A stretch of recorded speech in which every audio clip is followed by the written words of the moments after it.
yo creo que os puede ayudar este curso que os voy a, en el que vais a estar, porque os voy a dar las bases para que luego os podáis manejar. Yo realmente, cuando la primera vez que os decía en la 4ª temporada de Pocoyo me enfrenté al shotgun porque tenía unas ganas locas, quiero usar shotgun, quiero que el equipo lo utilice, dijeron, vale, venga, vamos a comprar, lo compramos, nos sentamos, venga, compramos licencia, era tal, se compra, y cuando nos sentamos ahí delante, os habrá pasado más de uno, ¡hala! ¿Y esto qué es? ¿Ahora qué hacemos con todo esto?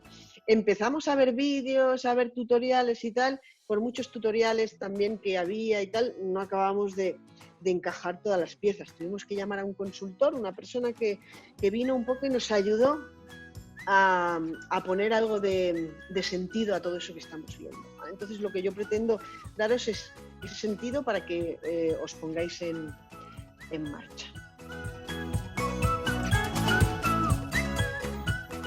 Shotgun es una gran base de datos donde tiene un montón de información y trabaja con entidades. Las entidades podríamos decir que son tablas que están dentro de una gran base de datos.